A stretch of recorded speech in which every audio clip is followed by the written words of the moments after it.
A ver, ¿quién se acuerda? ¿Qué sustancia? La Dopamina. dopamina. La dopamina, ajá, la dopamina. Clásica la dopamina.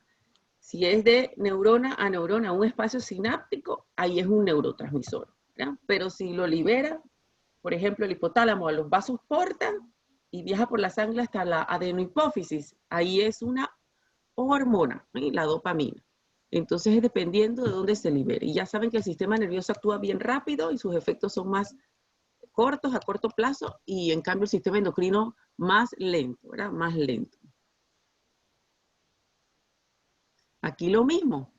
Aquí podemos ver, vamos a poner una neurona, ¿verdad?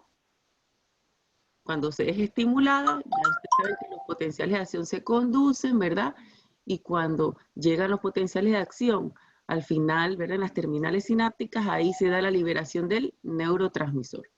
En cambio, acá en el sistema endocrino, también muchas veces cuando son hormonas peptídicas se liberan por exocitosis, igualito que el neurotransmisor, por exocitosis, pero se liberan hacia la sangre y viajan por los vasos sanguíneos y llegan entonces al tejido blanco, ¿no? Aquí se ve cerquita porque uno de los que tenemos más cerca es el hipotálamo con la adenohipófisis, que viaja por vasos sanguíneos, pero otras hormonas sí tienen que viajar bien lejos, ¿verdad? Bien lejos. Por ejemplo, el corazón libera una hormona. Y ya la vieron en cardio. ¿Qué hormona libera el corazón? ¿Qué hormona libera el corazón? Péptido atrial vasoactivo. Ajá.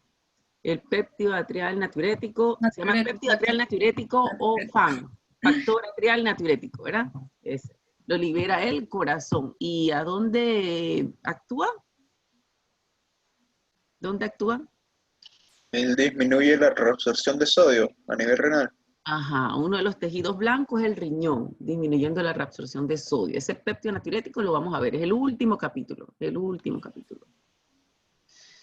Entonces, funciones generales, ¿sí? Tiene muchísimas funciones que las vamos a ir viendo en cada uno de los capítulos. Vamos a ver hormonas que regulan el metabolismo, hormonas que van a participar en el crecimiento y desarrollo, hormonas que tienen funciones reproductivas. Ya vieron bastantes hormonas en líquidos y renal de composición química y volumen del LEC, ¿verdad? Y vamos a ver unas hormonas importantes en el estrés. Súper importante. Ahora, como están ustedes estresados que tienen un examen importante, y hoy vamos a hablar un poquito de una de esas hormonas del estrés. Entonces, el concepto de hormona, ya lo revisaron, lo importante que es una sustancia química liberada hacia la sangre y que tiene un efecto de control fisiológico sobre otras células del organismo. Los tipos de comunicación que hay. Endocrina es cuando una célula, ¿verdad? Un grupo de células libera la hormona hacia la sangre. Paracrina, cuando se libera la sustancia, pero va a actuar sobre una célula vecina en el mismo tejido. Por ejemplo, en el páncreas tenemos células alfa, células beta, células delta. Y, por ejemplo, la insulina que se libera las células beta van a actuar sobre las células alfa que liberan glucagón. Y también las células alfa que liberan glucagón, el glucagón va a actuar sobre las células beta, insulina, o sea, influye sobre ella. Esa es paracrina. Y vamos a ver otros ejemplos en el sistema endocrino de comunicación paracrina. O sea, no tiene que ir a la sangre. Se queda ahí mismo en el tejido, en el intersticio, ¿sí? Y viaja a una célula vecina, ahí al ladito. Las concentraciones tienen que ser muchísimo menos y influyen bastante, porque se queda ahí local, ¿no? Ahí local. La comunicación autocrina es cuando la sustancia es liberada también hacia afuera de la célula, se libera hacia afuera de la célula y va a actuar sobre ella misma. O sea, puede salir y unirse a un receptor de membrana, por ejemplo, y actuar sobre ella misma. ¿Sí? Ese es autocrina, o sea, influye sobre la misma célula que la libera. Vamos a ver también ejemplos de eso. Y aquí abajito le tengo intracrina. ¿Qué es eso? A ver, intracrina, que ahí lo expliqué. ¿Qué es la comunicación intracrina? ¿Quién la recuerda? Es cuando se produce la hormona dentro de la célula, pero no se secreta, entonces queda ahí mismo adentro y se une a su receptor. Exacto, perfecto. Se une a un receptor intracelular. Hay varias hormonas que en realidad el paso donde se activa, donde se termina de sintetizar, es ahí, en la misma célula, en esa célula, y ahí va entonces a unirse a un receptor en el núcleo y se activa. O sea, la sustancia, la hormona no se libera hacia la sangre, va a actuar en esa célula. Ejemplo, yo di un ejemplo. El ejemplo son hormonas que son esteroidales, que derivan del colesterol. Por ejemplo, la vitamina D. La vitamina D se activa en varias células, van a haber muchísimas células, pero se va a quedar actuando en esa célula. Por eso la vitamina D tiene funciones mucho mayores que aumentar la reabsorción de calcio a nivel intestinal. Esa vitamina D que aumenta la reabsorción de calcio a nivel intestinal, sí viene de la activación en el riñón, de esa producción general de vitamina D. Pero muchísimas células en nuestro cuerpo tienen la enzima 1-alfa-hidroxilasa y va a activar a la vitamina D y esa vitamina D va a actuar en esa célula donde se activó. Esa es comunicación intracrina. Intracrina. ¿Preguntas, dudas del concepto intracrino? Eso lo vamos a ver específicamente cuando veamos las hormonas, ¿no? Ahora mismo son puras generalidades. Y el tipo de comunicación neuroendocrina es sistema endocrino, sí es endocrino, pero son neuronas que liberan hormonas. Entonces, ¿qué neuronas liberan hormonas? Las neuronas de los núcleos supraópticos y paraventriculares hipotalámicos, estas que están aquí. Supraópticos y paraventriculares del hipotálamo. Esas hormonas viajan, ¿verdad?, por vesículas a través del axón, que es largo, y cuando llega a la neurohipófisis, y si hay el estímulo, son liberadas a la sangre. La ADH y la oxitocina son hormonas, pero liberadas por neuronas, ¿sí? Por neuronas. ¿Sí, chicos? ¿Dudas? ¿Estamos bien? Las hormonas las podemos clasificar de acuerdo a la función, la composición química y su solubilidad. Según la función, hormonas que regulan el aparato digestivo, los procesos metabólicos, ¿verdad? El medio hostil, el crecimiento y desarrollo, la reproducción. Vamos a ir viéndola sobre la marcha. Y la clasificación química se la tienen que aprender súper bien, esta, de memoria, porque esa clasificación les va a servir para entender muchas cosas del sistema endocrino. Ustedes deben, este mismo cuadro, como ampliarlo cuando estén estudiando y poner ahí todas las hormonas que son esteroideas, todas las hormonas que son amínicas y todas las hormonas que son peptídicas. Porque tienen las mismas características y va a ser bien fácil entonces saber varias formas de cómo se sintetiza, si se almacenan, cómo actúan, dónde está el receptor, ¿verdad? Entonces, por ejemplo, las hormonas esteroideas o esteroidales, esas hormonas se sintetizan a partir de ¿qué? ¿De qué? Las esteroideas, ¿a partir de qué se sintetizan? Del colesterol. Ajá, se sintetizan a partir del colesterol. Entonces, miren cómo es, el colesterol viene por la sangre y llega a la célula. Y la célula esa, si tiene las enzimas y están activas, se va a convertir el colesterol en la hormona. O sea, el colesterol en testosterona o el colesterol en progesterona o en cortisol, ¿no? Si está el paquete de enzimas en esa célula. Entonces, una vez sintetizadas esas hormonas, no se van a almacenar, no se almacenan en las células que la producen. ¿Por qué no se almacenan? ¿Por qué no se almacenan? Porque difunden por la membrana y salen. Ajá, difunden por la bicapa lipídica porque son esteroideas liposolubles, porque son liposolubles, así que ellas no se van a almacenar. Enseguida se liberan. Cuando llegan a la sangre, como son liposolubles, ellas necesitan proteínas transportadoras. Se unen a proteínas transportadoras. Entonces, ¿por qué eso es importante en fisiología, en medicina? ¿Por qué? Eso es súper importante. Porque cuando ustedes le van a pedir las hormonas a un paciente, quieren saber cómo tiene la testosterona, por ejemplo, súper importante. Tienen que pedir la libre y la total. Lo que pasa es que todas estas hormonas esteroidales, más del 90% viajan en la sangre unidas proteínas y solamente una pequeña fracción es libre. Hay veces, hay hormonas que es que el 98%, el 96%, unidad de proteínas, el 95%, el 92%, el 90%, ¿no? Y así, entonces libre sería el 5%, el 2%, el 3%, el 10%. Pero yo no les voy a pedir que se aprendan el porcentaje. En el librito de endocrino está, bueno, yo se los mandé por también digital, el libro ya lo tienen, ¿verdad? Lo descargaron. Están los porcentajes con que se aprendan esto, que más del 90%, todas las esteroidales viajan, ¿verdad? Unidas a proteínas.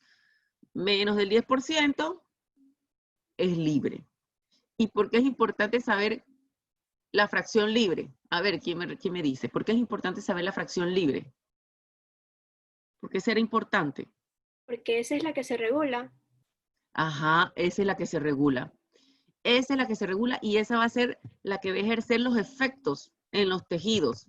Entonces, si esa está aumentada, en realidad es que la hormona está aumentada y vamos a tener los efectos aumentados de la hormona. Y esa es la que se regula. Entonces, las hormonas esteroideas se almacenan. No.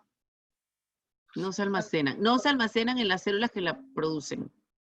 Pero se No. almacenan de alguna manera. ¿Qué creen ustedes? Se almacenan. ¿Ah? Proteínas transportadoras. Ajá, ¿cómo? En las proteínas transportadoras. En las proteínas transportadoras, sí. Ajá, en realidad, o sea, el texto dice que ellas no se almacenan. Por eso ahí yo le tengo eso en el cuadro. Los textos dicen, ellas no se almacenan.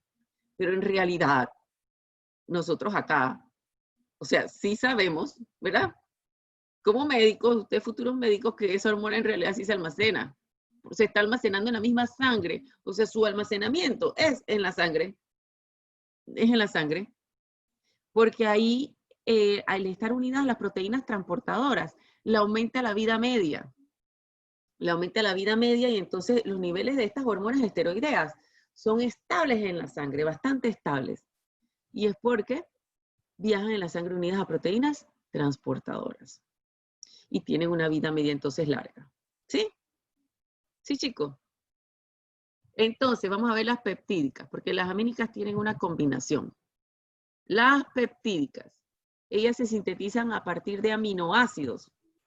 Primero, como se sintetizan todas las proteínas, una proteína bien larga, y entonces se llama preprohormona, ¿verdad? Después queda la prohormona y finalmente la hormona en la vesícula, ¿no?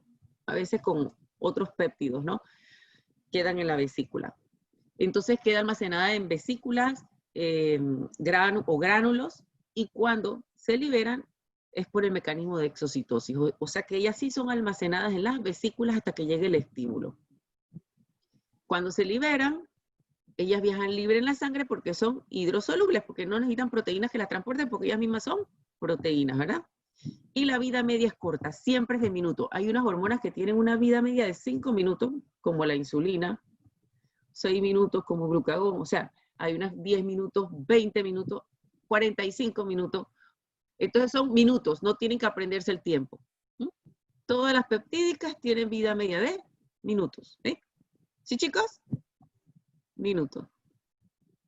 Entonces, las amínicas, las hormonas amínicas, ellas sí se almacenan en las células que la producen, sí se almacenan. Ellas se sintetizan a partir del aminoácido tirosina. A partir del aminoácido tirosina.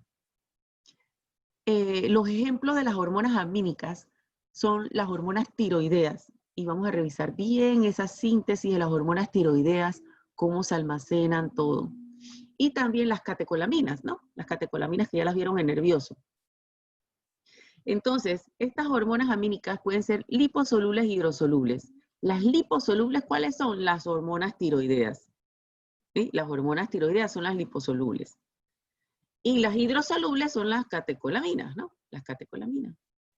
Entonces, las que son liposolubles necesitan proteínas transportadoras y las que son hidrosolubles no. Entonces, ¿cuáles necesitan proteínas transportadoras? ¿Las tiroideas o las catecolaminas? ¿Cuáles necesitan? Las tiroideas. Las tiroideas necesitan proteínas transportadoras, ¿verdad? Y los niveles son fluctuantes o estables, dependiendo, ¿no? ¿Quién tendrá los niveles estables? Las tiroideas. Las tiroideas, lógico, ¿verdad? Vieron, es pura lógica, pero entonces es importante saber este concepto y entonces escriben abajito el nombre de las hormonas y van a ver que con este cuadro, uy, tienen como el montón de los conceptos, así que hay que aprenderse de memoria el sistema endocrino. Lo otro es analizar los efectos fisiológicos entonces de las hormonas, pero este cuadrito me encanta. ¿Mm? Con esto es facilito. Entonces, la otra clasificación se basa del cuadro anterior. Esta clasificación es la solubilidad. ¿Hidrosolubles o liposolubles? Entonces, miren qué bien, qué fácil. Las hidrosolubles, como son hidrosolubles, mira, ellas se liberan a la sangre, ¿verdad? Por exocitosis, viajan por la sangre libres, pero cuando llegan a la célula blanco, ellas pueden entrar a la célula blanco.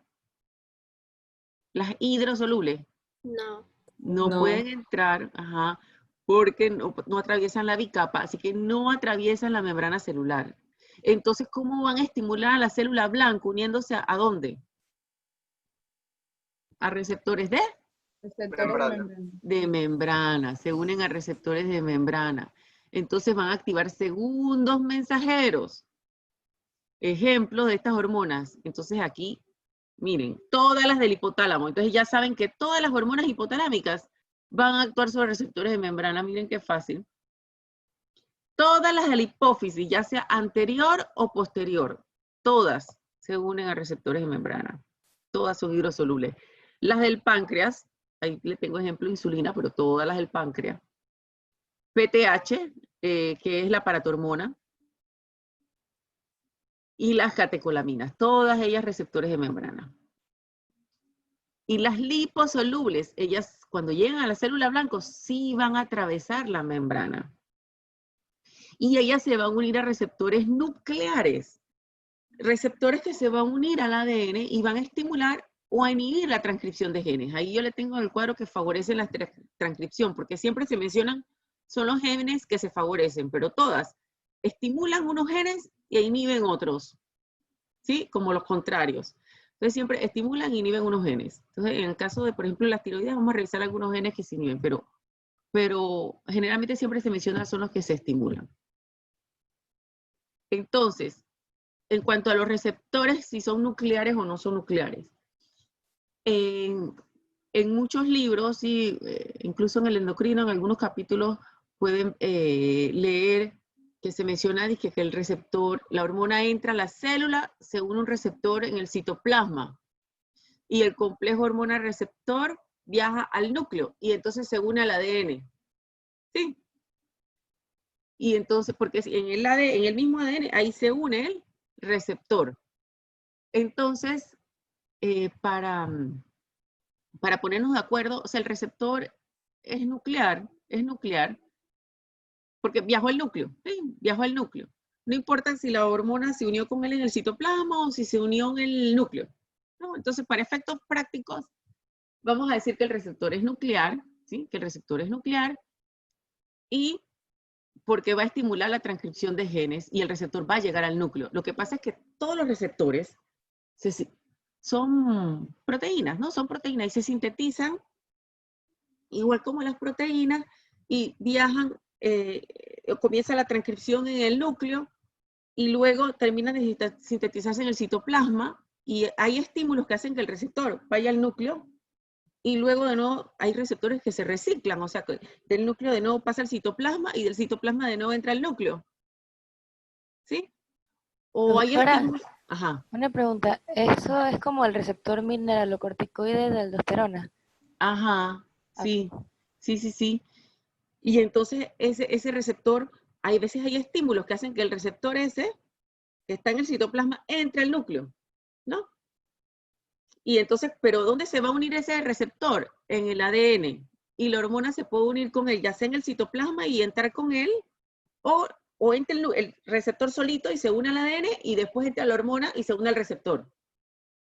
Pero básicamente como el receptor se va a unir al ADN, entonces vamos a decir que el receptor es nuclear. Técnicamente, para mí es un receptor nuclear. A ver, ¿qué ustedes han leído sobre eso? ¿Qué dieron en bioquímica? A ver, ¿quién me dice algo? ¿Algún comentario de eso? ¿Cómo lo ven ustedes? ¿Cómo lo ven ustedes? Yo lo veo sencillo así, no me complico, el receptor es nuclear, pero no sé. ¿Ustedes cómo lo ven? ¿Mm? Chicos, ¿qué revisaron en bioquímica de eso? ¿Mm? Nada. Nadie dice un comentario. Dígame, no, profa, eso no es receptor nuclear. Usted está inventando. ¿Mm? Chicos, dígame. Que recuerde en bioquímica, Ujú. o sea, es fácil verlo como receptor nuclear, pero específicamente lo que va a hacer es que se va a unir al DNA y va a favorecer la transcripción y la transcripción. Pero Ajá. no recuerdo el mecanismo exacto. Por eso me da pena decir. Ajá, ajá. Pero entonces, ¿cómo tú lo ves? ¿Como receptor nuclear o citoplasmático? Yo lo veo como nuclear. Como nuclear. Lo Ujú. veo más sencillo así. Sí. Ujú. Sí, es que en realidad todos esos receptores en realidad serían citoplasmáticos. Entonces, si lo vemos por el otro lado, ¿no? Porque en algún momento van a estar en el citoplasma. Entonces ellos viajan al núcleo, sí. Puede ser antes o después de la hormona, viajan al núcleo y se unen al ADN. Y en algún momento llega la hormona y entonces estimula el receptor, ¿no? Entonces no nos complicamos con eso y es receptor. Son receptores nucleares, ¿sí? ¿De acuerdo? Bien. Entonces, ejemplos. Todas las hormonas esteroideas, ahí donde está la aldosterona. La aldosterona, el cortisol, la testosterona, la progesterona, todas esas hormonas esteroideas. Y las hormonas tiroideas, las tiroideas, ellas también entran y se unen a un receptor nuclear y estimulan, ¿verdad? O inhiben genes. Pero para las hormonas tiroideas hay algunos conceptos importantes, ¿no? Que son un poco nuevos. Es que ellas como que su estructura, la carga y el peso son un poco grandes, pesadas, y no pueden atravesar, a pesar de que son liposolubles, ellas no atraviesan la bicapa con mucha facilidad. Parece que muy poquitito. Entonces, ellas, ya sea para secretarse o para llegar a la célula blanco, utilizan transportadores. Y entonces esos transportadores son bien importantes en las hormonas tiroideas porque hay enfermedades congénitas donde hay deficiencia de un transportador y entonces para las hormonas tiroideas. Y entonces el paciente tiene como hipotiroidismo, pero en realidad no tiene hipotiroidismo. Pero es porque tiene la hormona, pero la hormona no puede entrar a la célula blanco, ¿no? Es como si fuera un hipotiroidismo. Entonces, o sea, tiene esa diferencia en cuanto a entrar a las células. También, a pesar de ser una hormona liposoluble que actúa sobre receptores en el núcleo, se ha visto que también estimula receptores de membrana y receptores mitocondriales. Y son efectos bien importantes. O sea que las hormonas tiroideas activan receptores nucleares, mitocondriales y de membrana. ¿Mm? Hay varios receptores que se han visto en la mitocondria y en la membrana, que lo vamos a ver cuando veamos hormonas tiroideas. O sea que las hormonas tiroideas tienen características bien especiales de todo, ¿no? Y encima esos son amínicas, como las catecolaminas, o sea que ellas son bien especiales. A ver, preguntas, dudas, chicos. Bueno, Profa, ajá. la hormona liposoluble, ya sea Ujú. cuando ellas se liberan, que van a atravesar la membrana, o cuando llegan, que también atraviesan la membrana, en el citoplasma, como son liposolubles, ¿ellas difunden o necesitan también un transportador? Ajá, buena pregunta. Ellas también en el citoplasma se unen a proteínas transportadoras. Ujú. Y también dentro de la célula son almacenadas. Ajá, dentro de la célula blanco hay un almacenamiento porque ellas entran y la proteína transportadora la guarda ahí un tiempito, ¿sí? Y la transporta y llega al núcleo y entonces se suelta de la proteína transportadora y entra al núcleo la hormona. O a veces es el receptor y entra con la hormona al núcleo. Ujú. Sí, se une a proteínas en el citoplasma. Ujú, Ok. ujú, bien. A ver, otra pregunta, chicos. Bueno, entonces vamos a parar aquí y después seguimos con la clase y vamos al quiz. Sí. Vamos a verles todas las caritas. Bueno, vamos a parar aquí esto de compartir. Quiero ver la pantalla grande y ahora no lo veo tan grande.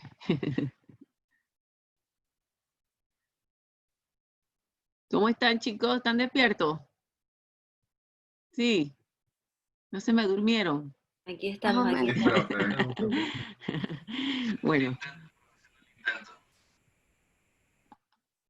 bueno, vamos a hacer el quiz. Profe, ¿hay tiempo para hacer el quiz? ¿Para ir mentalizado? Ah, sí, sí. Sí hay tiempo. Se los voy a mandar por correo.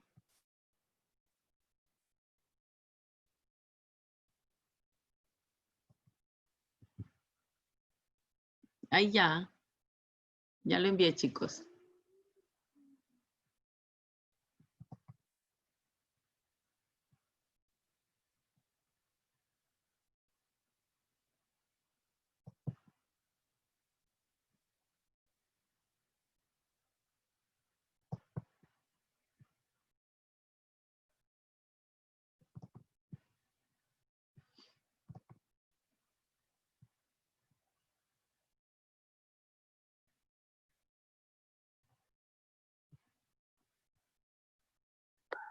Profe, ¿cuánto tiempo es? 6 minutitos.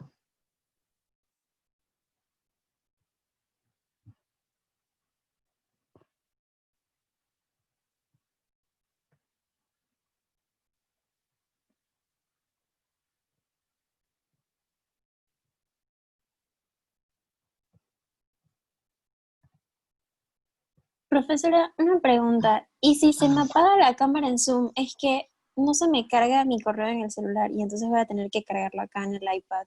Y dale, no importa. Dale. Ah, ok, gracias. Ujú.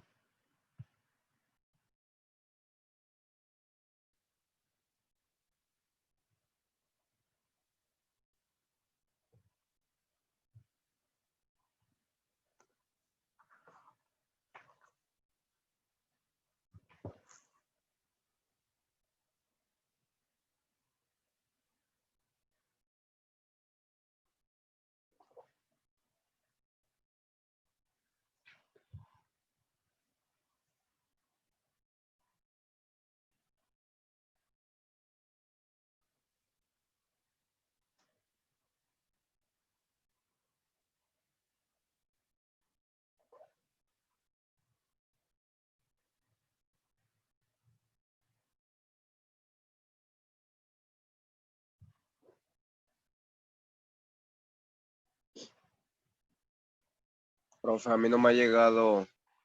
No. A ver, vamos a... Espérate. Voy a enviártelo aparte. A ver, dame tu correo. ¿Cómo es tu correo? Jovan26 ¿Cómo? @hotmail.com. Dime las letritas. J J, O O, V A N ajá, 26 26, ajá. @hotmail.com. Hotmail. Hotmail. Ajá. Profesora, a mí tampoco. Tampoco. Profe, a mí tampoco. Oh. Lo acabo de enviar en el grupo. Ah, se lo enviaste a todos. Ujú. Ah, gracias, cigarrista. Revisen de cigarrista que se los mandó.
¿A todos les llegó, chicos?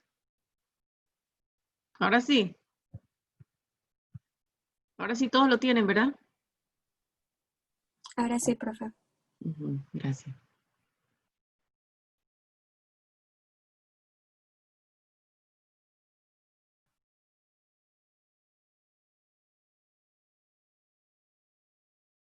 Profe, el puntaje no se puede ver. Ah, sí, yo se los mando enseguida. Ahora que se acaba el tiempo.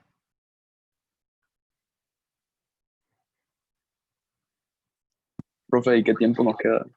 Ya, nada más le queda un minuto.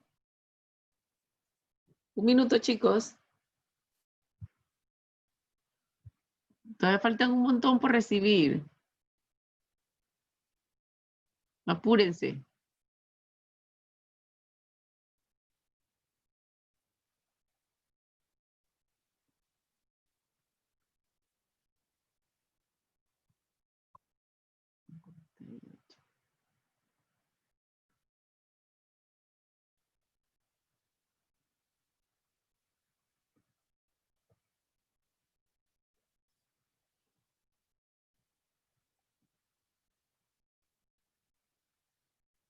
Ven, chicos, ya casi.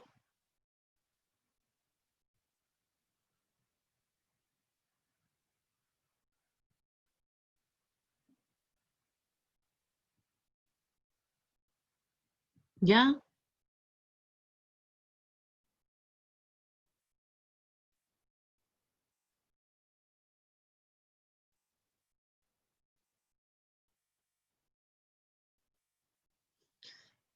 ¿Quién falta?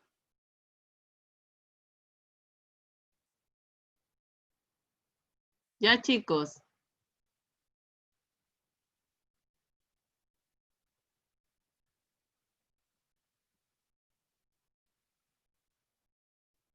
Ya, chicos. Ya se acabó el tiempo. Voy a enviarles los resultados.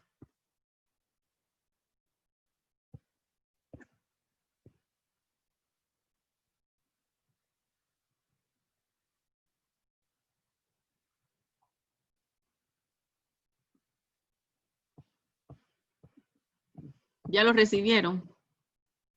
Sí, profesora. Sí, ya llegaron. Ujú. Vamos a ver. A mí no me llegó, profesora. ¿No te llegó el resultado? No. ¿Pusiste tu correo? Sí. ¿Cómo era tu correo? A ver, ¿cómo es tu correo? Mario A 3196@gmail.com. Mario.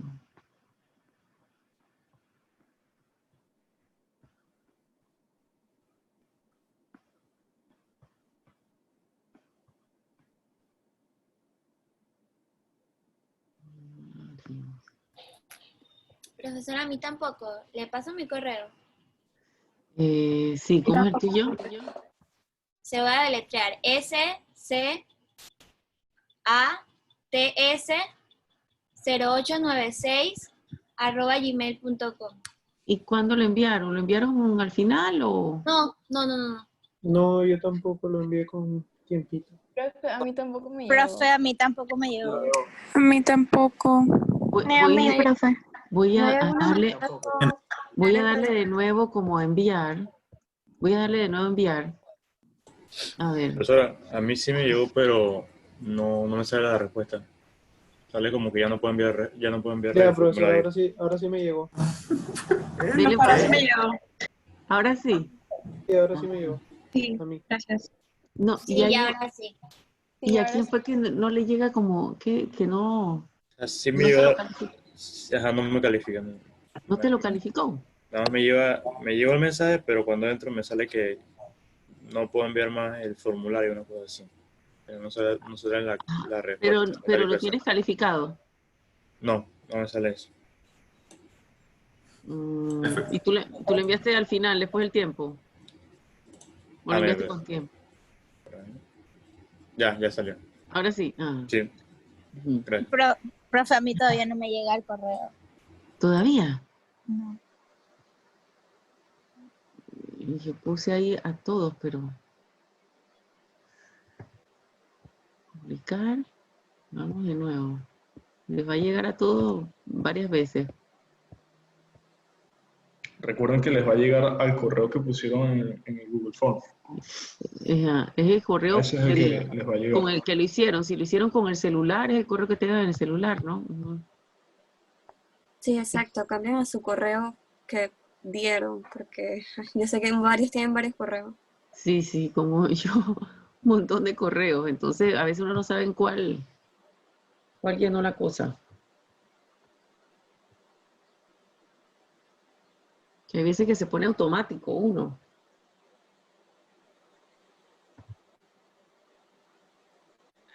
Que yo haya visto, si tienen Gmail, puede aparecer en la ventana que dice promociones y de Hotmail, busquen spam también. Ya le salió a todos.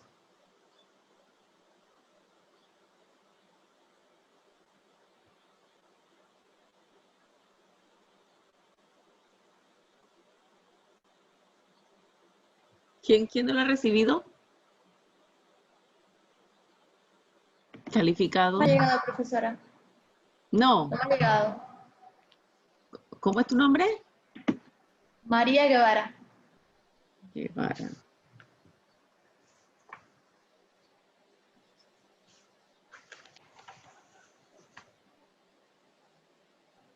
María.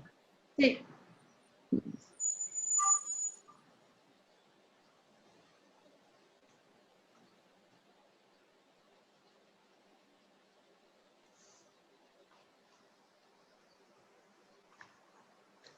Yo tengo Valencia, ¿no? Sí, esa misma. Sí, Ah. Guevara Valencia. Ujú.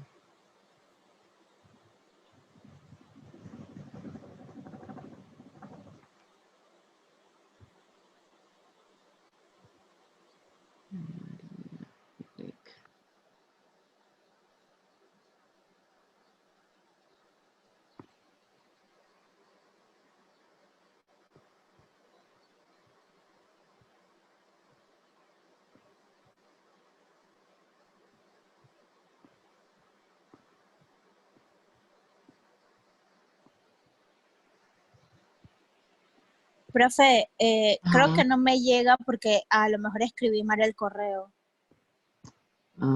Por el Guau. apuro, a lo mejor por eso no me llega. Puede ser. Pero, y sí te dijo que se había enviado, ¿verdad? Sí. Ujú. Vamos aquí lo reviso y puede ser que sí lo recibí, pero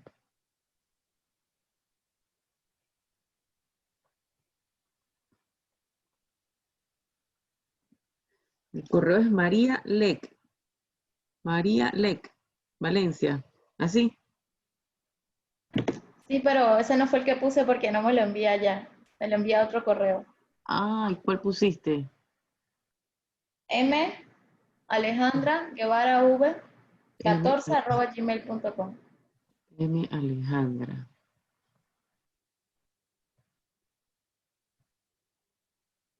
Ah, aquí hay una M Alejandra Guevara, 14. Ujú. Ajá. ¿Y por qué no te llega? ¿Cómo es tu correo? M Alejandra. Ah, es que no dice Alejandra, dice Alejandra. Ah, me equivoqué entonces. Ujú, ¿Sabes por eso? ujú. M Alejandra. Ujú. Aquí está, aquí lo tengo.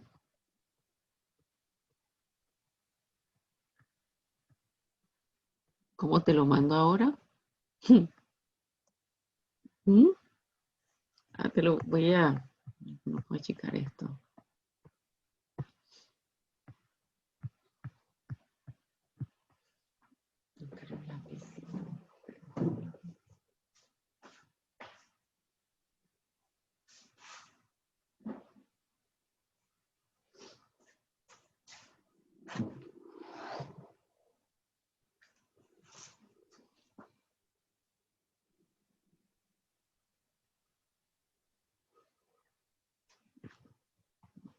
Bueno, vamos a revisar las respuestas. Alejandra, ¿te digo lo que sacaste? ¿Sí? Te digo lo que sacaste. Sí. 2 puntitos. Gracias. Profe, a mí también me puede decir Andrea Crespo. Crespo. Pero ¿cómo es que es el correo? A-N-I-E, Anielú. Espérate. A-N. 20. A-N. A-N.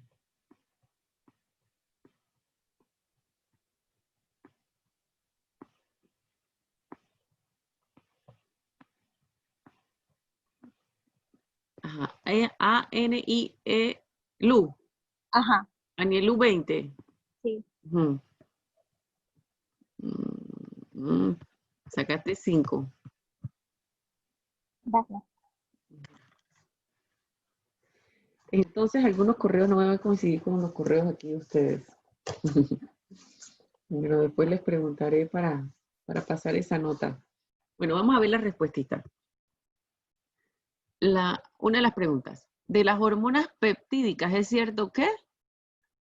Yo creo que esa la sacó todo el mundo buena. Resumen, a ver. Sí, practica, todos buenas. Todas la sacaron buena. Esa. De las hormonas peptídicas, ¿es cierto que? Casi todos, ya vi que no. Se almacenan en vesículas, ¿verdad? Ellas no son liposolubles, no utilizan proteínas de transporte y no entran al núcleo, ¿verdad? Se almacenan en vesículas. Las hormonas que se sintetizan en la ADN hipófisis también casi todas las sacaron buenos. FSH y prolactina. La hormona de crecimiento ejerce su mecanismo de acción al unirse al receptor, también casi todo, más del 70% estas todas. Receptor de membrana, la hormona de crecimiento. La hormona de crecimiento aumenta su secreción mientras está dormido, esa la sacó el 95%. Hormonas que activan el mecanismo de la JAK-STAT, GH y prolactina, el 80%, o sea que en realidad más del 70%, todas las preguntas sacaron un buen porcentaje, así que está bien, está bien. Se ve que sí escucharon el PPT, ¿verdad? Sí. Ujú. Bueno, entonces continuamos. Continuamos, chicos, nos queda otra horita. Sí, profe. Profe, una pregunta. Ajá. Si uno pone a un niño a dormir 3 veces al día, ¿hay más probabilidad de que crezca más? ¿O es independiente de eso? Sí, aumenta en las horas de sueño, sí. Ujú. Entonces yo puedo culpar a mi mamá por no poner a dormir al día y me cae chiquito. Por no haber hecho siesta. Y también practicar deporte. O sea que si quiero que mi hijo salga basquetbolista, lo pongo a dormir todo el día, todos los días. Que duerma bien, que duerma bien. No veo fallas en tu lógica. No puede tener el sueño interrumpido, ¿no? Que duerma bien. Aunque los niños rapidito caen en el sueño profundo. Los adultos sí es más difícil. Y también el ejercicio. Hay personas que son dormidoras cortas, que nada más con 5 horas es suficiente, y hay personas que necesitan 12. El promedio es 8. Pero por lo menos ustedes el mínimo tienen que dormir 5 horas para un dormidor corto, ¿no? Para estar bien. Menos de 5 horas es antifisiológico. Entonces apenas que entramos a la universidad ya no vamos a crecer más. No. Un poco. Sí, bien difícil. No, y el estrés, el cortisol también hace que ya dejen de crecer. El estrés es muy grande. Bueno. Vamos a seguir. Estamos acá. Bien. Vamos a ver aquí sobre las hormonas que se transportan en sangre. Son las hormonas liposolubles, ¿no? Entonces aquí, por ejemplo, en esta figura es de las hormonas tiroideas. Las hormonas liposolubles viajan en la sangre unidas a proteínas transportadoras en más del 90%. Y la fracción libre es la que entra a la célula. La fracción libre es la que entra a la célula. Aquí pareciera que entrara bien fácil, libre, pero recuerden que más entra por los transportadores, las hormonas tiroideas, que eso lo vamos a ver después. Y fíjense que aquí está lo que preguntaron hace un rato de las proteínas en el citoplasma. También se unen a proteínas en el citoplasma. El mecanismo de acción de las hormonas lo podemos dividir entonces en dos, bien sencillo. Las que actúan sobre receptores de membrana y las que actúan sobre receptores en el núcleo. Las que van a activar receptores de membrana van a actuar activando segundos mensajeros. En algunas va a ser AMP cíclico, calcio, GMP cíclico y van a activar enzimas. Entonces, el mecanismo de acción para endocrino se lo tienen que aprender bien sencillo. Receptor de membrana y aumenta AMP cíclico, ¿sí? O sea, no tienen que aprender, recitar todo el mecanismo de acción, eso ya lo dieron en bioquímica. Y activando receptores nucleares, van a unirse al receptor en el ADN y se va a favorecer o inhibir la transcripción y la traducción, ¿verdad? Y se van a sintetizar nuevas enzimas, nuevas proteínas. Aquí tenemos, por ejemplo, que puede ser el glucagón. Se une a un receptor de membrana y va a activar una proteína G, va a activar la adenilciclasa, el ATP se convierte en AMP cíclico y se van a activar enzimas. Entonces, sencillamente para todas las hormonas, cuando vamos viendo los capítulos, nada más se aprenden. Tal hormona, receptor de membrana, aumenta AMP cíclico. ¿Sí? O sea, no tenemos que ponerle el detalle a todo el mecanismo. Y aquí, activando receptores nucleares, la hormona entra y se une al receptor en el ADN, ¿sí? En el ADN. Fíjense aquí, el complejo hormona-receptor entra junto y se une al ADN. Las hormonas se regulan. Hay mecanismos de retroalimentación negativa y mecanismos de retroalimentación positiva, ¿verdad? El mecanismo de retroalimentación negativa permite que la hormona no se siga liberando y liberando y liberando, porque las glándulas tienen una tendencia a secretar la hormona. Pero entonces hay un freno. ¿Sí? No, por eso, gracias a ese freno, tenemos siempre los niveles hormonales normales dentro de un parámetro. Entonces, por ejemplo, para la insulina, cuando aumenta la glicemia, se libera insulina, porque ese es el estímulo. Y la insulina hace que disminuya la glicemia. Y entonces si disminuye la glicemia, ya no se da el estímulo. Esa es una retroalimentación negativa, ese es el freno, porque ya no está el estímulo. Entonces puede ser, hay varios, cada una hormona tiene su mecanismo de retroalimentación negativa. Pero este mecanismo que tenemos en el diagrama de retroalimentación negativa es para 3 glándulas que trabajan en conjunto, que son el hipotálamo, la adenipófisis y otra glándula blanco, que puede ser testículos, ovarios, puede ser corteza suprarrenal, tiroides, o sea, vamos a ver específicamente en los diferentes glándulas el eje hipotálamo, adenipófisis y otra glándula. Que por ejemplo aquí con los testículos, que es la del diagrama, vamos a ver cómo, primero esto es estimulación, esto todavía no es retroalimentación negativa. Retroalimentación negativa son los frenos. El hipotálamo va a liberar una hormona que va a estimular la adenipófisis. Y la adenipófisis libera otra hormona que estimula los testículos. Y los testículos liberan testosterona. Que la testosterona ejerce sus efectos fisiológicos, ¿verdad? En sus tejidos blancos. Pero también frena la secreción de la adenipófisis y del hipotálamo. Y eso se llama retroalimentación negativa de asa larga, porque va desde esta glándula que está periférica hacia el sistema nervioso central. Entonces es retroalimentación negativa de asa larga. Testosterona sobre la adenipófisis y sobre el hipotálamo. Y la hormona que libera la adenipófisis ejerce retroalimentación negativa de asa corta sobre el hipotálamo. ¿Sí? Retroalimentación negativa de asa corta sobre el hipotálamo. Sí, chicos, ¿alguna pregunta aquí con la retroalimentación negativa? ¿Está clarito? Sí. ¿Preguntas? Una pregunta, profe. ¿Cuál Ajá. es la regulación de asa ultracorta? Ajá, bien. Ultracorta es la misma hormona hipotalámica. Se frena a ella misma, también se regula. O sea, la misma hormona liberadora hipotalámica, ella se frena a ella misma. Hay una regulación también local en prácticamente todas las glándulas endocrinas. Se frena la secreción, pero no es tan fuerte como la de asa larga es la más fuerte. O sea, la de la testosterona sobre la adenohipófisis y sobre el hipotálamo, esta es la más fuerte. Como el Profe, freno más fuerte. Ujú. Muchas gracias, profe. De nada. La de asa larga es la más fuerte para todas las hormonas que ejercen la Sí. retroalimentación. Sí, esa es la más fuerte para todas. Ujú. Y lo vemos con las patologías.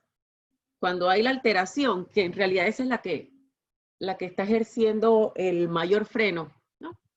O deja de hacer el freno, dependiendo de la patología, pero es como es la más importante. Cuando vamos a analizar después en las patologías, más en el hipotiroidismo y en el hipertiroidismo, pero ocurren todas, cuando se daña esta glándula, que es la glándula blanco, o se daña la adenohipófisis, o se daña el hipotálamo. Entonces, ¿cómo están los valores hormonales? Y entonces vamos a analizarlo y vamos a ver que en realidad este freno es el más fuerte. Ok, gracias, profe. Ajá, de nada. Entonces Profesora, aquí, ajá, dime. una pregunta, pero entonces el freno más fuerte es causado por específicamente la testosterona o depende de la hormona. Ah, depende de la hormona. Ujú. Por ejemplo, la testosterona en el caso de este eje, ¿no? Pero si el eje fuera con ovario, ¿no? Y aquí fuera estrógeno, serían los estrógenos, ¿no? Sí. Pero al final van a causar el mismo efecto. Sí, ajá, freno. O sea, el freno. ¿Tú dices el efecto con respecto al freno? Pero o sea, me refiero en el sentido de que van a causar el mismo efecto en la adenohipófisis y en el hipotálamo. Sí, va a frenar la secreción. Ujú. Va a frenar la secreción. Ujú. Y a veces no son todas las hormonas, o sea, no son todas, por ejemplo, en el caso de la testosterona, es la testosterona, pero la testosterona en tejidos blancos se convierte en dihidrotestosterona. Aquí esta es una comunicación intracrina, porque la dihidrotestosterona es más activa que la testosterona, pero ella no ejerce retroalimentación negativa. Ella no, solamente la testosterona. Ujú. Ok, gracias. Así que vamos a ver como los casitos individuales en cada tejido. A ver, chicos, entonces la retroalimentación positiva es cuando la misma hormona hace que se libere más esa hormona. Entonces, aquí en el dibujo tenemos el ejemplo de los estrógenos. Fíjense, el hipotálamo libera la hormona liberadora que estimula la adenohipófisis y la adenohipófisis estimula los ovarios. Y los ovarios van a liberar estrógenos, estradiol, ¿no? Que es uno de los estrógenos, el más potente es estradiol. Entonces, el estradiol, la mayoría de los días del ciclo menstrual, lo que va a ejercer es una retroalimentación negativa. Pero hay un momento del ciclo que es el día 13, solo el día 13 del ciclo menstrual, que los niveles de estrógeno están en el pico máximo. Ese día 13, ellos ejercen retroalimentación positiva a la adenohipófisis y también al hipotálamo. Y se va a liberar más hormona liberadora hipotalámica y más de las hormonas de la adenohipófisis que son FSH y LH. O sea, esa es una retroalimentación positiva. Pero es el día 13. Y vamos a ver más detalle de eso cuando veamos las hormonas femeninas, ¿no?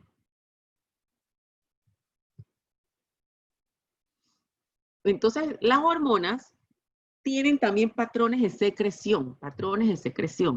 No todas, pero muchas tienen patrones de secreción y vamos a revisarlas cada una cuando veamos los capítulos de cada hormona. Hay algunos patrones que son circadianos, que son de 24 horas, y también tenemos el patrón mensual, ¿no? El patrón mensual de las hormonas en la mujer. El patrón circadiano tiene que ver con los ritmos circadianos estos de día y oscuridad, ¿verdad? Que los vamos a ver ahora.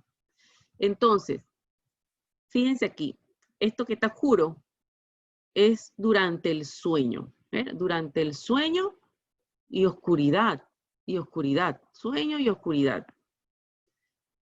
Si uno está durmiendo en un lugar con mucha luz, no se va a dar igual, porque ahora van a ver cómo afecta la luz. O sea, lo ideal es entonces taparlas, cerrar las ventanas, ¿verdad? Poner cortinas si uno está durmiendo de día. Entonces, este es el ejemplo para ACTH y cortisol, que se tienen el mismo ritmo circadiano, solamente que ACTH va unos segunditos antes o minutos antes que la secreción de cortisol, porque la ACTH se libera en la adenohipófisis y ella estimula cortisol. Entonces, el ritmo de ACTH va un poquito más adelante que el de cortisol. Entonces, a las 12 de la noche tenemos los niveles de ACTH y cortisol bien bajos, a las 12 de la noche. Y durante las horas de sueño, ¿verdad? De oscuridad, los niveles de ACTH y cortisol van subiendo, subiendo, subiendo, subiendo. Y cuando nos levantamos, más o menos a las 8 de la mañana, qué rico, 8 de la mañana, ¿quién se levanta a esa hora? Los niveles están máximo, en el nivel máximo. Y a lo largo del día van bajando, pues hay pequeños piquitos, pero va bajando, bajando, bajando, bajando, hasta que llegamos a las 12 de la noche, ya, sin energías. En la mañanita, cuando tenemos el cortisol elevado, tenemos como el combustible, la energía necesaria para combatir el estrés de todo el día, cualquier tipo de estrés, ya sea hacer un quiz, hacer un parcial, casarse, que te den una mala noticia, una infección, combatir una enfermedad. En la mañanita es donde tenemos como las mejores condiciones para atacar ese estrés, porque el cortisol está en los niveles máximos. El cortisol nos da la energía para el estrés, es la hormona del estrés. Pero luego a lo largo del día va disminuyendo. O sea, a la hora que ustedes van a hacer ese examen hoy, por acá abajo, uy, tienen el cortisol bajito. ¿Sí? No están como en su mejor momento para eso. Sí, chicos. Cualquier cosa importante que uno va a hacer, tiene que hacerlo en la mañanita, cuando están más fresquitos, con el cortisol alto.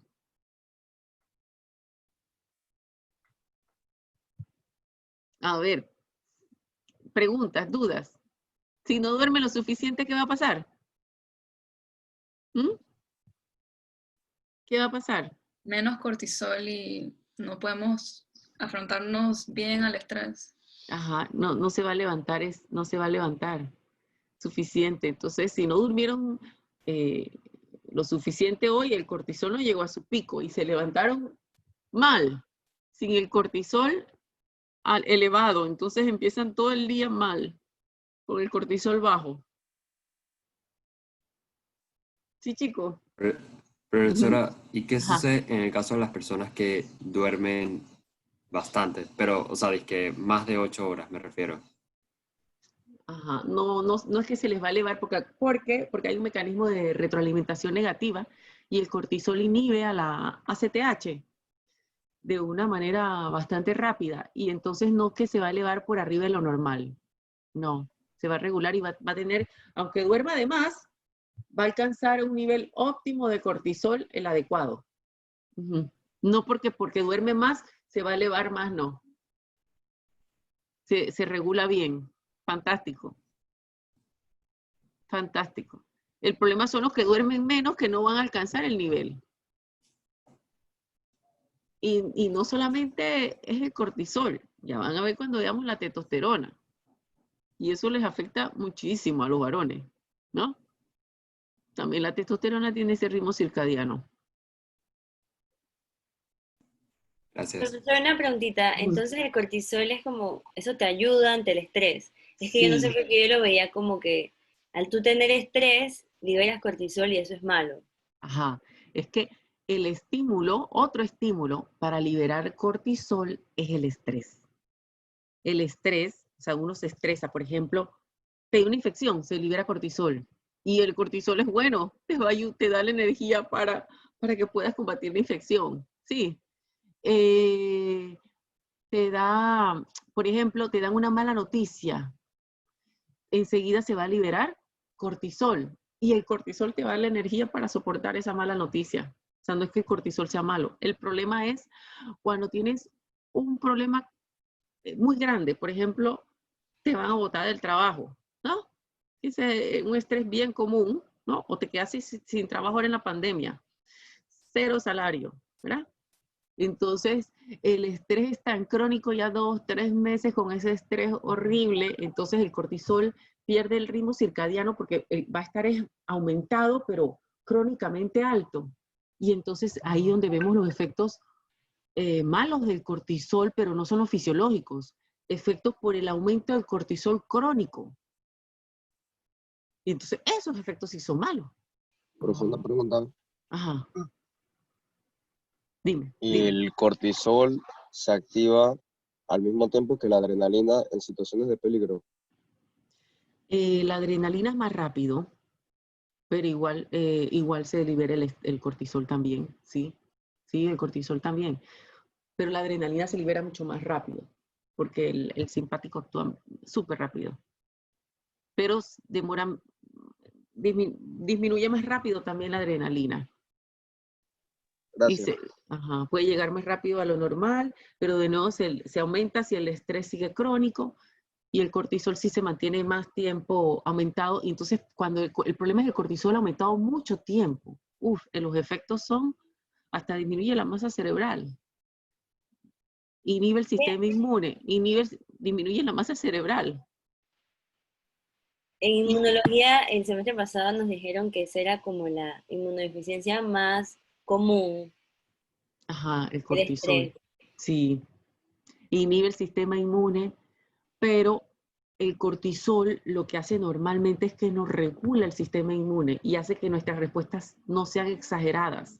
Ahora el problema con el coronavirus es que nuestra respuesta es exagerada y se produce la tormenta de citoquinas y eso es lo que está afectando, porque tenemos respuestas exageradas al coronavirus.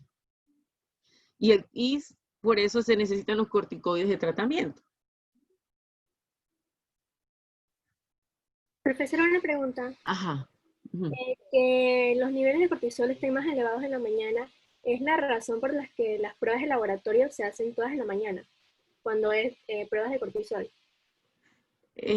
Bueno, sí es para ver el nivel máximo, ¿no? Pero igual hay pruebas de cortisol que se hacen en la noche, o sea, es dependiendo de lo que tú quieras ver, ¿no? Si quieres evaluar si el paciente está el cortisol en la mañana, AM, ¿no?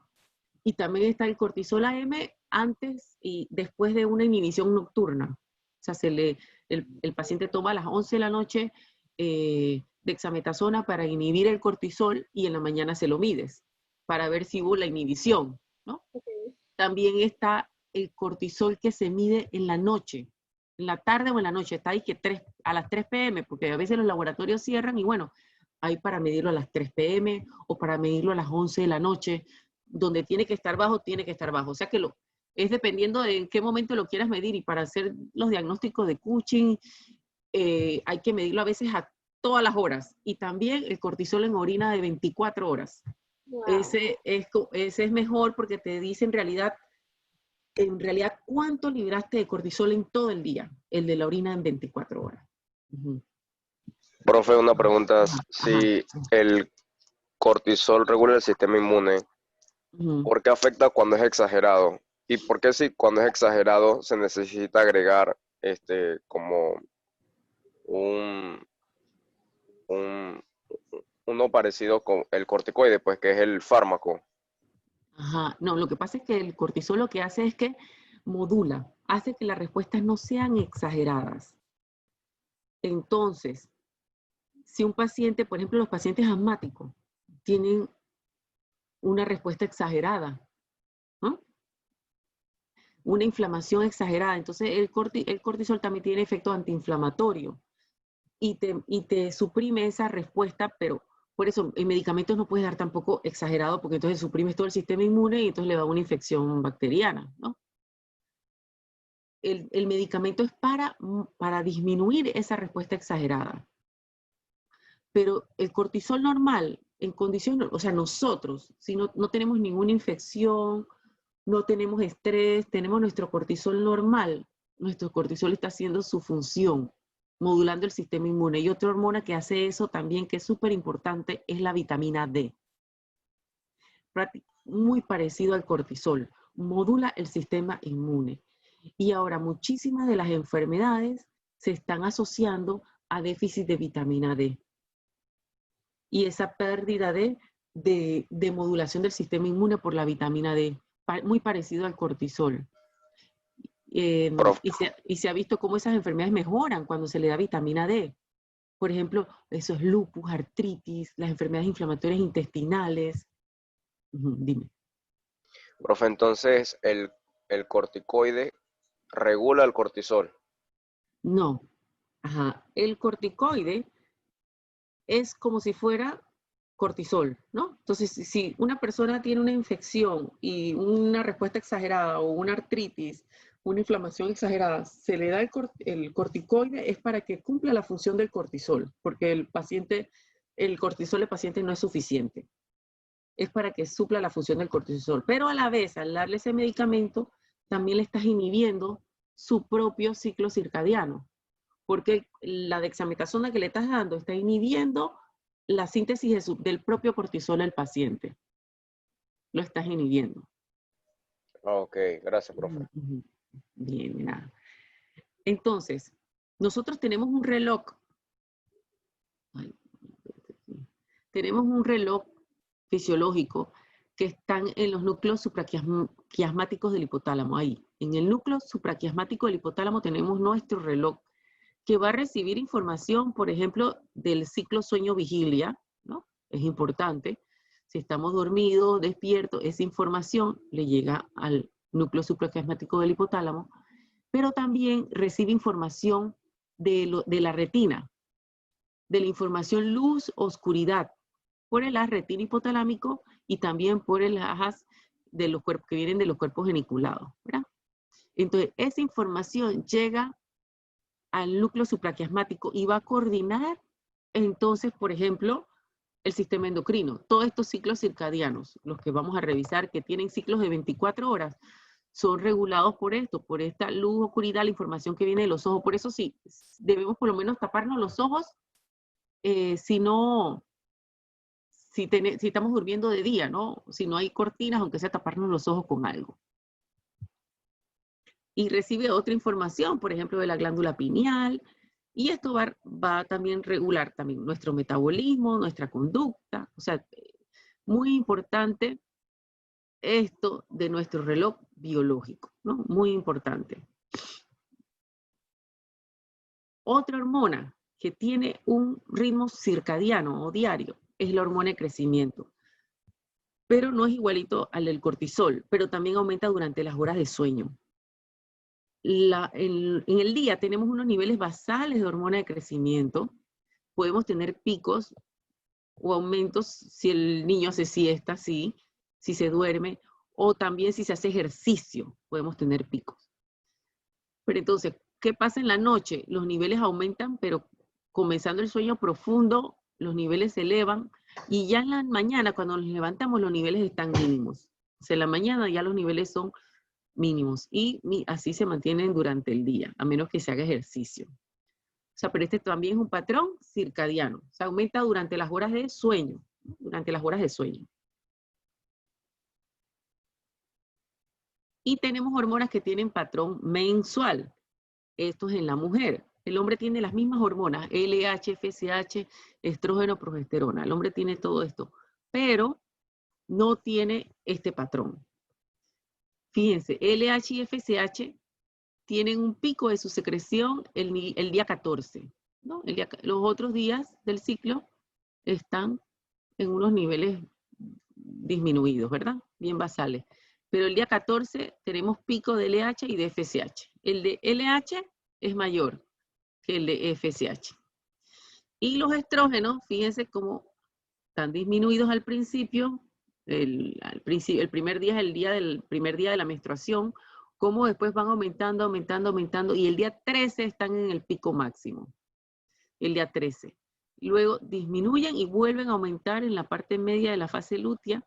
También tenemos un pico de secreción de cortisol. O sea que hay dos momentos en el ciclo donde están máximos. El día 13 y el otro día es aquí en la fase media de la parte lútea, pero máximo es acá.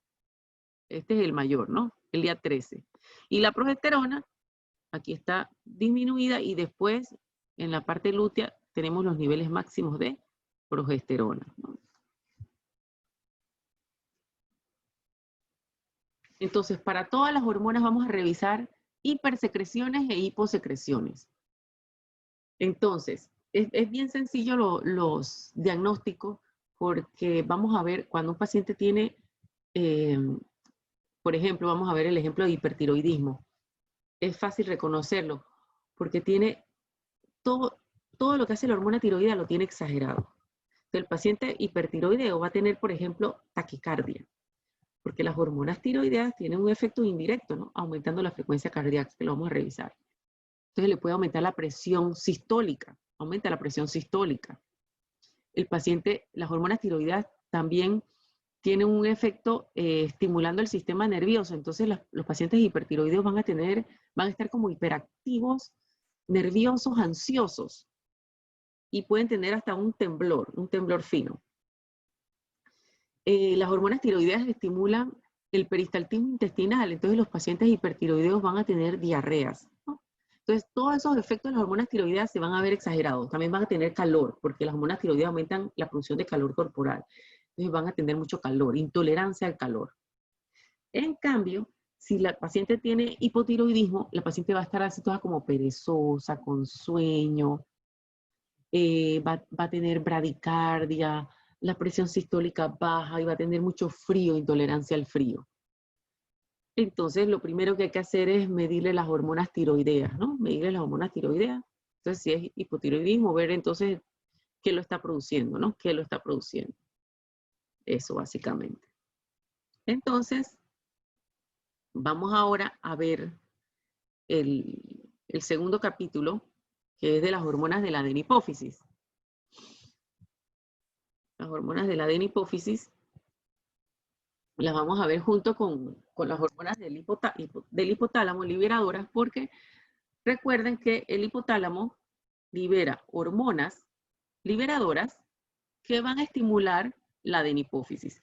Esas hormonas liberadoras del hipotálamo viajan por unos vasos sanguíneos, el sistema porta, hipotalámico hipoficiario, y van a estimular la adenipófisis. Y la adenipófisis va a liberar hormonas que van a estimular otras glándulas endocrinas, que puede ser corteza suprarrenal, las gónadas, la tiroides. Ellas van a ejercer sus efectos fisiológicos y también la retroalimentación negativa. Entonces, vamos a ver, la adenipófisis tiene 5 tipos celulares diferentes. Las células más abundantes son las somatotropas, que son las que liberan la hormona de crecimiento. La sigla que se utiliza siempre es esta, GH en inglés. Hay que aprendérsela porque con los laboratorios todo es GH. También, o sea, todas estas células trabajan independientemente, ¿sí? Son diferentes tipos celulares y cada una produce un tipo de hormona. Las células corticotropas son las que van a liberar ACTH, pero también sintetizan la hormona melanocito estimulante, una hormona beta-lipotropina y también beta-endorfinas. Pero vamos a hablar de la más importante, que es la ACTH. Las células tirotropas sintetizan TSH. Las células gonadotropas, LH y FSH. Y las células lactotropas o también mamotropas, se llaman también mamotropas, la prolactina.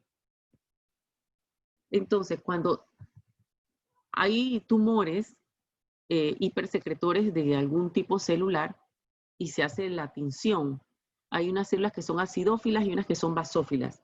Entonces, las somatotropas y las lactotropas son acidófilas. Son acidófilas. Las somatotropas y las lactotropas son acidófilas y las otras son basófilas. Es bueno recordarlo porque esto también por el mecanismo de acción.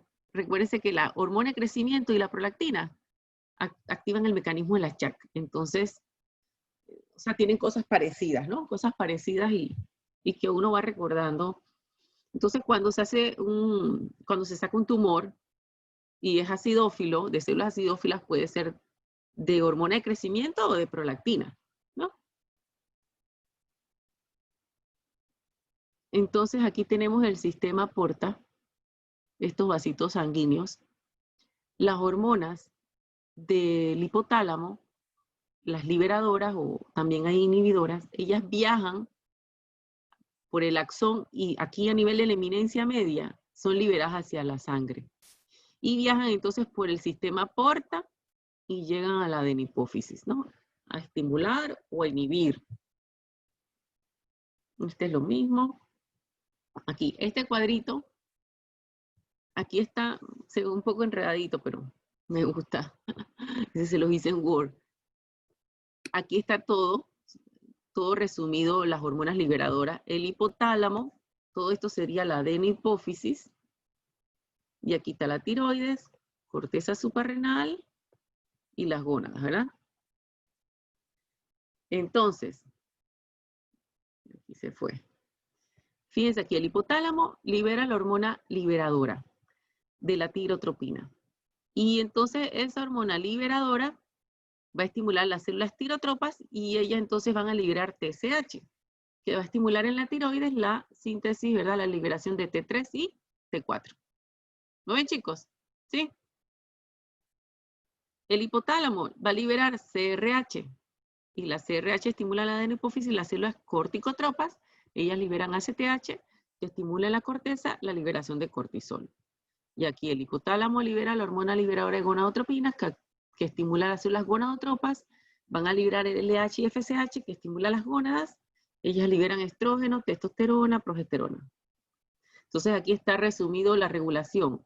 La de asa larga es ya sea T3 y T4 sobre las tirotropas inhibiendo TSH o TRH en el hipotálamo, ¿ve? O cortisol inhibiendo las corticotropas, inhiben ACTH, ¿verdad?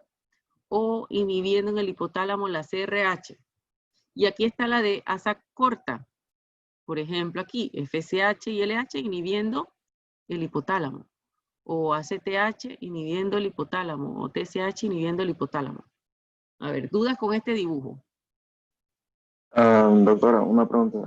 Ajá. ¿Existen una retroalimentación negativa en el mismo órgano blanco? Por ejemplo, en la tiroides o corteza suprarrenal, con las hormonas que liberan. Así se describe que hay una autorregulación en cada glándula, pero es muy poco, muy poco. Y en la glándula tiroides en especial hay una muy buena que es por el mismo yodo, que lo vamos a ver, que es la que se describe como importante y que en verdad sí es fuerte, que es el mismo yodo, inhibiendo la síntesis de las hormonas tiroideas. Eso se llama autorregulación tiroidea, autorregulación. Entonces, todas tienen algo de autorregulación, sí, sí, pero es pobre. Más el de asa larga, ¿no? Más el de asa larga. Pero las hormonas tiroideas sí tienen un importante mecanismo de autorregulación, pero es con el yodo, que lo vamos a ver en el capítulo de hormonas tiroideas. Recuérdenme porque, para ver, no les puse imagen de esa, pero les voy a agregar en la explicación, en la clase, la autorregulación tiroidea. Esa no se las grabé, no les grabé ningún PPT de autorregulación, pero se los voy a dar cuando se los den en la clase. Profesora, en el slide anterior, ¿cuál es el asa larga y el asa corta? ¿Cuáles son las hormonas? El asa larga es estas hormonas, ya sea T3, T4, cortisol, estrógeno, testosterona, sobre la adenipófisis y sobre el hipotálamo. Esa es asa larga. Ok. Y asa corta es las hormonas de la adenipófisis, esta que están aquí, ¿verdad? Sobre el hipotálamo.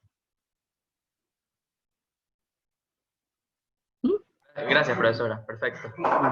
Bien, de nada. Entonces, en este cuadrito tenemos el listado aquí todas las hormonas del hipotálamo, ¿verdad? Con su función, todas las hormonas de la adenipófisis con su función. Entonces, la hormona ACTH tiene la liberadora, que ya la vimos, ¿no? La hormona de crecimiento tiene una liberadora y una inhibidora, que la vamos a ver en hormona de crecimiento. La TRH tiene una liberadora. Entonces, la dopamina inhibe prolactina, esa la vamos a ver. Y esto de la hormona liberadora de prolactina, vamos a discutirlo ahora. O sea que esto vamos a discutirlo ahora. Este cuadro ahora, a revisarlo así, no, vamos a verlo después ahora en un dibujo. Entonces, la adenipófisis, aquí tenemos todas las hormonas de la adenipófisis. La prolactina es una, ella va a estimular la glándula mamaria para la síntesis de leche. La TSH va a estimular la glándula tiroides y estimula la síntesis de hormonas tiroideas. LH y FSH estimulan las gónadas, ¿sí? Para la producción también de hormonas. ACTH, la corteza suprarrenal. Y la GH estimula el hueso, también tiene efectos sobre el tejido adiposo y también sobre el músculo, ¿no? Vamos a revisarlos todos independientemente. Chicos, vamos un recesito ahí de 2, 3 minutitos. Voy un momentito al baño, ¿sí? Es que me tomé todo el café y me estoy orinando. 2, 3 minutitos. Pueden ir ustedes también al baño y voy a buscar agua, ¿sí? Ok, profe. Dele, chicos.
Lentes. Mis lentes.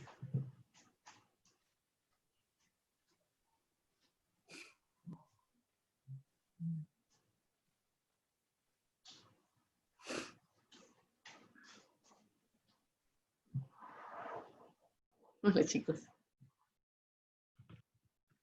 Ahí están, chicos. Sí. Sí, profesora. Bien, entonces vamos a seguir ahora, sí, ver algunas hormonas de la adenohipófisis, ¿no? Todas ellas son similares, así que las vemos en conjunto en cuanto a su estructura, síntesis, secreción, el transporte en plasma y el metabolismo. Todas son peptídicas, así que todas se sintetizan a partir de una preprohormona, ¿verdad? Todas se almacenan en vesículas y se van a liberar por exocitosis cuando aumenta calcio y ATP, ¿verdad?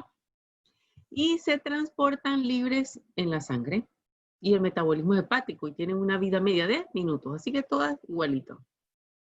El mecanismo de acción. Actúan sobre receptores de membrana y aumentan MP cíclico. ¿Cuáles? Las que son liberadas por las células basófilas. ACTH, TSH, LH y FSH. Y las que estimulan receptor de membrana y activan las JAK2 son la hormona de crecimiento y la prolactina. Entonces, estas, ACTH, LH, FSH, TSH, van a actuar sobre receptores de membrana y aumentan el AMP cíclico, así sencillo. Ahora vamos a ver el de las JAK2, vamos a explicar el mecanismo, ¿sí? Pero para cuestión de examen, resumido, JAK-STAT, ¿no? El receptor de membrana activa las JAK-STAT, pero vamos a ver cómo es sencillo. GH o la prolactina, cualquiera de las dos, cuando llega a la célula blanco, se va a unir a un receptor de membrana, pero a dos subunidades del receptor, salen al exterior, ¿verdad? Y lo va a dimerizar, ¿ves? Se une a las dos porciones del receptor y lo dimeriza, y eso hace que se fosforilen las JAK. Estas JAK, que son unas proteínas que están ahí en la parte interna del receptor. Cuando se fosforilan las JAK, eso hace que se fosforilen la parte interna del receptor. ¿Sí? Entonces, cuando se fosforila la parte interna del receptor, eso hace que se fosforilen las STAT. Estas proteínas son importantes, las STAT. Ellas son las transductoras de la señal. Cuando ellas están fosforiladas, ellas se dimerizan entonces. Se dimerizan las STAT y viajan al núcleo. Y en el núcleo van a estimular la transcripción en el ADN. O sea, prolactina y la hormona de crecimiento tienen ese mecanismo de acción. Se unen al receptor y lo dimerizan, fosforilan las JAK, fosforilan las STAT, ¿sí? Y el STAT van al núcleo. Entonces, facilito, decimos JAK-STAT. El mecanismo de la JAK-STAT, receptor de membrana, es prolactina y hormona de crecimiento. Aquí está resumido todo el mecanismo, ¿verdad? Todo el mecanismo. ¿Dudas con el mecanismo, chicos? No. No, profe, quedó muy claro. Ah, bien. Entonces, estas hormonas de la adenohipófisis van a regularse por control del hipotálamo que la estimula o la inhibe, ¿verdad? Y está el mecanismo de retroalimentación negativa de asa larga, corta y ultracorta. Entonces, recuerden, el mecanismo de retroalimentación negativa de asa larga es, aquí tenemos la glándula blanco, que libera la hormona, y ella va a ejercer entonces freno sobre el hipotálamo y sobre la adenohipófisis. Esa es asa larga. Y asa corta es la hormona de la adenohipófisis sobre el hipotálamo, porque es ahí mismo cortito, aquí, ¿verdad? En el mismo sistema nervioso central. Esa es asa corta. Y la ultracorta es la hormona hipotalámica sobre ella misma, ¿sí? Esa sería la ultracorta. Entonces vamos a ver un poquito de la prolactina. La prolactina, que estimula la síntesis de leche aquí en el tejido mamario, ¿verdad? En la glándula mamaria. Aquí tenemos los alveolitos de la glándula mamaria. Estas son las celulitas que producen la leche, estas que están aquí. Y afuera ven unas que parecen como unas arañas. Estas que están aquí. ¿La ven, chicos? Esta. Sí, profe. profe. Esas células se llaman células mioepiteliales. Ellas tienen actina y miosina, ellas se contraen. Cuando ellas se contraen, ellas como que exprimen, ¿no? Comprimen desde afuera estos alveolitos. Y entonces, ¿qué pasa? En los alveolitos hay leche, porque las células alveolares sintetizan la leche y la liberan aquí hacia la luz del alveolo. Entonces, cuando estas células mioepiteliales se contraen, se produce la eyección de leche, la salida de la leche.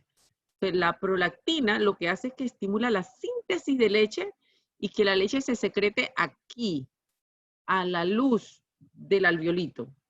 Pero no produce la eyección de leche hacia el exterior. La eyección de leche hacia el exterior es cuando se contraen las células mioepiteliales por oxitocina. Oxitocina es la que produce la eyección de leche por contracción de estas células mioepiteliales. ¿Sí?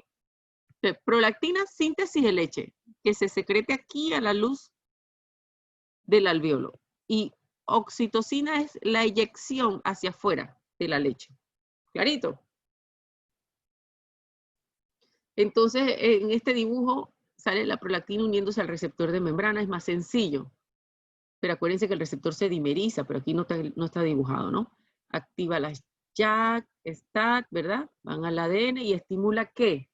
La síntesis de todos los componentes de la leche. Todos los componentes de la leche, muchos son enzimas que van a producir, que se produzcan los otros productos de la leche, ¿sí? O sea que estimula la síntesis de todos los productos de la leche. Este es otro dibujito, me gusta también. La prolactina aquí se ve que se está uniendo al receptor y lo está dimerizando, activa las JAK, activa las STAT, ¿verdad? Y estimulando la síntesis de la leche.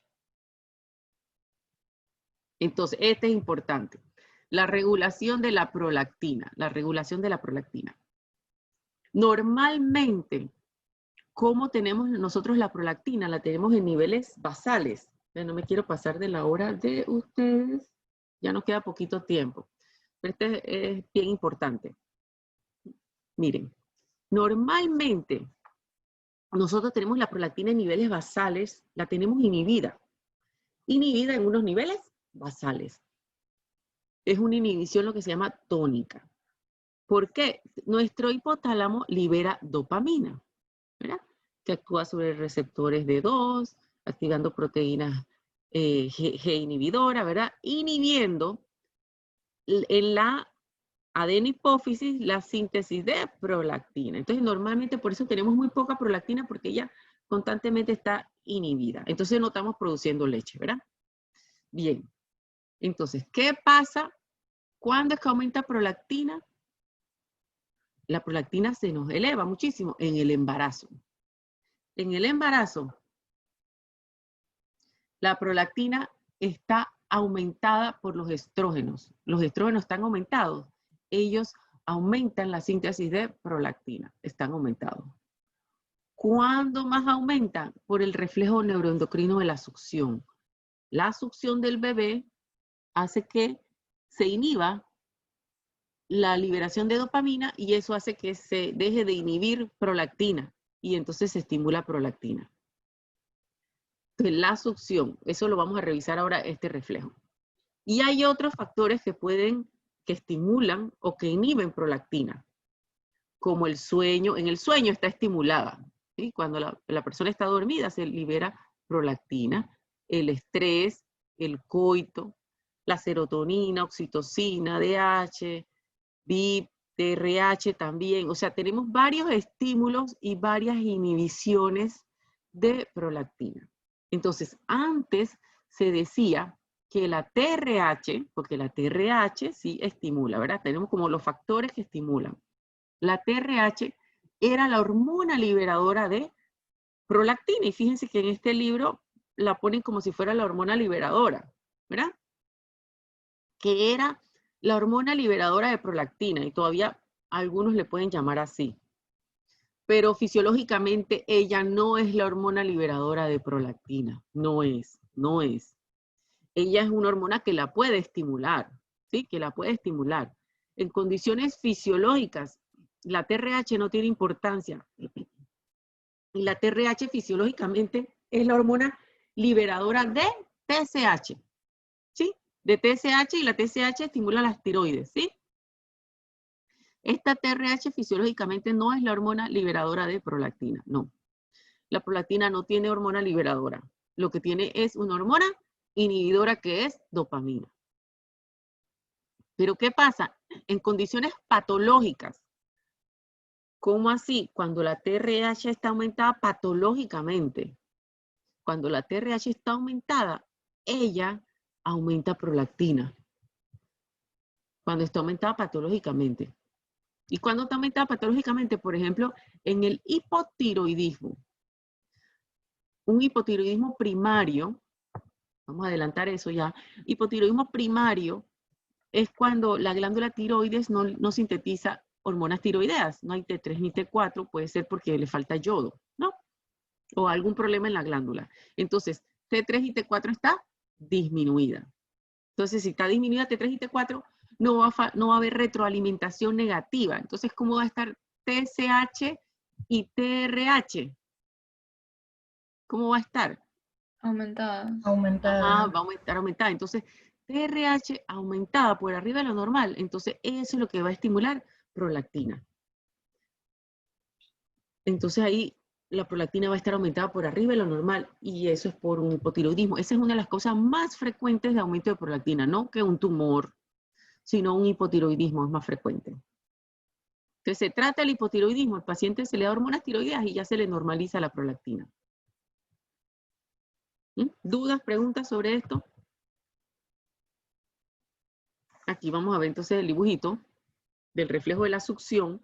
La succión de la mama produce inhibición en el hipotálamo. Ajá. ¿Podría repetir por qué aumenta la TRH? TRH? Ajá. La TRH puede estar aumentada. En el hipotiroidismo. Ajá. Que es la causa más frecuente de un aumento de TRH. Es lo más frecuente. Es un hipotiroidismo. Puede ser que la glándula tiroides no funciona del todo bien y no sintetiza suficiente cantidad de hormonas tiroideas. A veces hay anticuerpos que atacan la glándula tiroides. Puede ser desencadenado hasta por un virus, ¿sí? Algo dañó la glándula tiroides o falta de yodo. Entonces el paciente tiene hipotiroidismo, o sea, disminuyen las hormonas tiroideas. Si disminuyen las hormonas tiroideas, va a faltar la retroalimentación negativa hacia el hipotálamo. Y entonces la TRH va a estar aumentada.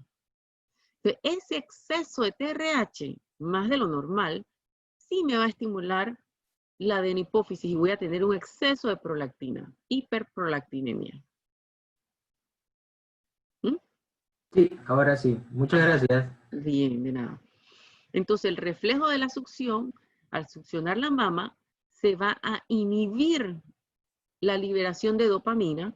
Entonces, dopamina disminuye y al disminuir dopamina, la adenipófisis va a liberar más prolactina. Aumenta prolactina y eso va a estimular la síntesis de leche. Y la leche se secreta aquí en los lobulitos, aquí, queda aquí almacenada en los alveolitos de la glándula mamaria. Pero este reflejo también se acompaña de una liberación de oxitocina por la neurohipófisis. La neurohipófisis libera oxitocina y contrae las células mioepiteliales y se va a dar la eyección de leche. Se va a dar la eyección.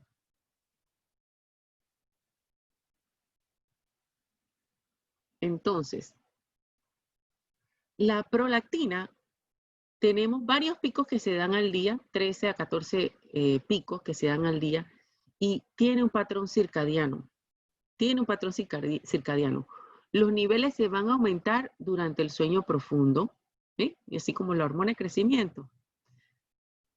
La intensidad de los pulsos va a aumentar de 60 a 90 minutos de establecimiento del sueño. Aumenta, es en la fase no REM, pero y mientras estás despierto no va a ascender. O sea que esos picos son más bien, esos picos que se dan van a ser más bien nocturnos. Pero son pequeños picos, son pequeños picos. Esta gráfica que tenemos aquí es lo que ocurre en el embarazo. En el embarazo. Fíjense, en el embarazo los niveles de prolactina en una persona no embarazada están basales, ya dijimos, basales. Y puede tener unos piquitos nocturnos, ¿no? Los piquitos estos nocturnos, pero son bien, bien pequeños. ¿Qué pasa en el embarazo? Los niveles van aumentando, aumentando, y al final el embarazo llega a un nivel máximo. Comienzan a aumentar prácticamente en la semana 5 del embarazo, y al final el embarazo está en un nivel máximo. Si la persona no da lactancia, ya a los 5 días los niveles llegaron a los valores normales, ¿sí? Si no da lactancia a la mamá. Pero si comienza a dar pecho, va a tener un pico con cada succión. Y entonces, a lo largo del embarazo, del puerperio, ella disminuye, pero va a tener los picos, ¿no? Disminuye, llega a los valores normales y va a tener picos con la succión, ¿no? Con cada succión. Y esos picos, fíjense que son bien grandes, ¿no? Bien grandes. Y ahí es donde se da la síntesis de leche. Aquí tenemos los patrones de secreción de las hormonas de la adenipófisis. Aquí en negro el cortisol. El cortisol, fíjense el cortisol. En la mañanita están los niveles máximos. Baja durante el día, a las 12 de la noche está en el nivel mínimo y aumenta durante las horas de sueño, ¿no? Ese es el cortisol. Y aquí podemos ver las hormonas en la mujer, eso lo vamos a ver más adelante. Los estrógenos están aquí en lila, los estrógenos, el pico máximo el día 13, y luego el día 14, LH en verde y FSH en celeste. Y la prolactina, fíjense, en la parte media de la fase lútea es que está en el nivel máximo. Entonces, chicos, ya son las 9. Estos son los ejes, no sé. Esto lo podemos ver en la siguiente clase, esta última que está aquí. Estos de las retroalimentaciones y las patologías de la adenipófisis. Para terminar por hoy, no quitarle más tiempo, a las 9:30, me dijo la profesora Delia que 9:30 van a comenzar. Chicos. Creo que 9:50. Ah, 9:50. Ah, bueno.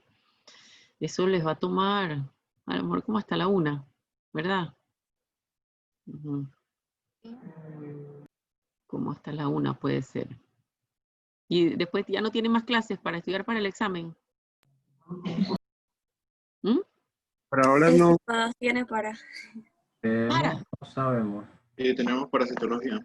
Ah, ya la. Ah, bueno, chicos, entonces, mucha suerte. Bueno, nuestra próxima clase es el jueves. ¿Se fijaron? Sí. ¿Verdad? Entonces, y para el jueves,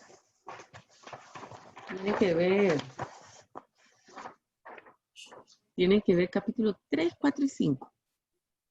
3 capítulos de endocrino. Sí. Y el viernes tienen el parcial, pero el viernes no vamos a dar clases. ¿Sí? No les queremos poner clases el día del parcial para que puedan, bueno, tener ese día para repasar, ¿no? Muchas gracias. Ajá.